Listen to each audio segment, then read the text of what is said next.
তো এটা হাঁটাহাঁটি করার জন্য খুব দারুণ একটা জায়গা। চলে আসলাম খুব সুন্দর একটি জায়গায়। এটা সাংহাই ডাউনটাউন থেকে বেশ দূরের একটি জায়গা। এটা সাংহাই শিশেন এরিয়া, আর এটা একটি পাবলিক প্লেস। তো এই পাবলিক এরিয়াতে যে কেউ আসতে পারে হাঁটাহাঁটি করার জন্য। তো এটা খুবই অর্গানাইজড একটি এরিয়া। তো এখানে বিভিন্ন রকমের গাছপালা আছে, ছোট লেক আছে। তো জায়গাটা খুবই নিরিবিলি, একেবারে শান্ত পরিবেশ। তো এখানে বিকালবেলা ঘোরাঘুরি করার জন্য খুবই দারুণ একটি জায়গা। তো আমি ঘুরতে ঘুরতে এই জায়গাটিতে আজকে চলে আসলাম। তো আমার কাছে বেশ ভালোই লাগছিল দেখতে। একেবারে নিট অ্যান্ড ক্লিন, আর তেমন কোনো মানুষজনও নেই। আর এখন বিকালবেলা, কিছুক্ষণ পরেই হয়তো বা সন্ধ্যা নামবে। লেকের পাড়ে খুব সুন্দর একটি ওয়াকওয়ে আছে।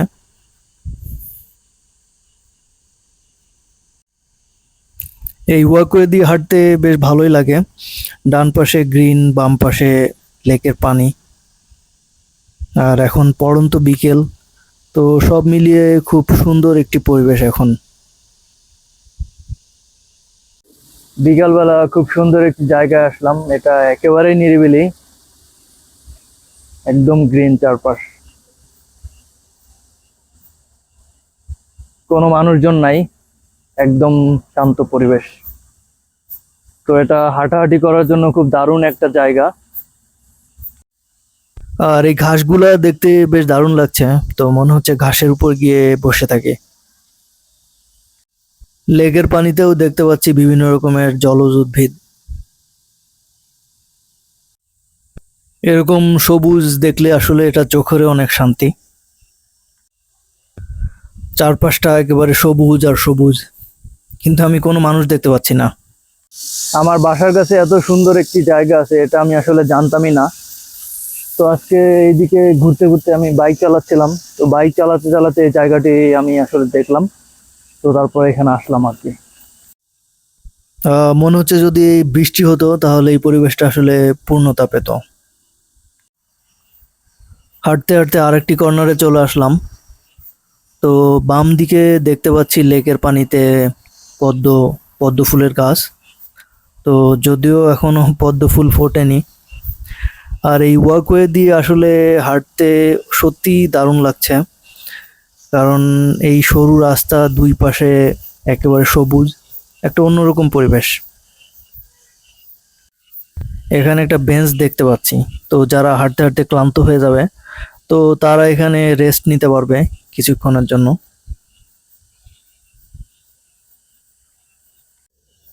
লেকের পানিতে অসংখ্য পদ্ম ফুলের গাছ দেখতে পাচ্ছি। তো যদিও এখনো পদ্ম ফুল ফোটেনি, কিছুদিন পরে ফুটবে। তো এখন গাছগুলো আসলে হচ্ছে, পাতাগুলো এখনো ছোট ছোট, এই পাতাগুলো বেশ বড় হবে, তারপরে পদ্ম ফুল ফুটবে। এরকম সুন্দর পরিবেশে আসলে যে কারোরই মন ভালো হয়ে যাবে। আর এখানে বসে থাকতেও বেশ দারুণ লাগে। আর এই কর্নারে দেখতে পাচ্ছি একটা ডাস্টবিন আছে। তো এখানে অনেকেই হাঁটতে আসে। তো হাঁটতে অথবা দৌড়াতে আসেন। তো যারা হাঁটতে দৌড়াতে আসেন, তো অনেকের কাছেই হয়তোবা খাবারের প্যাকেট থাকে, পানির বোতল থাকে। তো খাবারের পরে যে প্যাকেটটা থাকে সেটা তারা এই ডাস্টবিনে ফেলতে পারে। তো যার কারণে এই জায়গাটি এত পরিষ্কার পরিচ্ছন্ন, কোনো ময়লা নেই। তো ক্লিন জায়গা দেখলে যে কারোরই ভালো লাগে দেখতে সেটা। দিনের আলো আস্তে আস্তে কমতে শুরু করে দিয়েছে, কিছুক্ষণ পরেই সন্ধ্যা নামবে। আর এই কর্নারে আছে একটা পাবলিক টয়লেট। আর চায়নাতে পাবলিক টয়লেটগুলো একেবারে ফ্রি। পাবলিক টয়লেট ইউজ করলে কোনো রকম কোনো টাকা পয়সা দিতে হয় না। এই জায়গাটিকে বলে সাংহাই গ্রিনওয়ে। এটা শিশেন এরিয়াতে, এখানে লেখা আছে। আর এই পুরা এরিয়াটা একেবারে গ্রিন। তো রাস্তার দুই পাশে যে এরিয়াগুলো আছে একেবারেই গ্রিন। তো এটা দারুণ একটি জায়গা, আর একেবারেই নিরিবিলি। গ্রিনওয়ে থেকে বেরিয়ে মেন রোডের দিকে চলে আসলাম। তো এখানে দেখতে পাচ্ছি অনেক গাড়ি যাচ্ছে। এখন অবশ্য সন্ধ্যা, তো এখন অনেকেই বাড়ি ফিরছে। আর এই রোডটা মোটামুটি ম্যাক্সিমাম সময়ই ভিড় কম থাকে। মেন রোড থেকে এই পদ্ম ফুলের গাছগুলো দেখা যাচ্ছে লেকের পানিতে। তো এগুলা কিছুদিন পরে খুব সুন্দর লাগবে দেখতে। তো এখন সামনের দিকে যাই, আমার বাইক রাখা। তো আমার বাইকের কাছে চলে আসলাম। গ্রিনওয়ে থেকে বেরিয়ে আরেকটা জায়গায় আসলাম। এই জায়গাটা একেবারেই আমার বাসার কাছে, ওয়াকিং ডিস্টেন্স।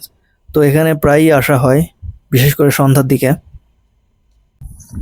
প্রচুর পরিমাণ হাঁটাহাঁটি হলো গ্রিনওয়েতে। তো 5 কিলোমিটারের বেশি হাঁটাহাঁটি করলাম।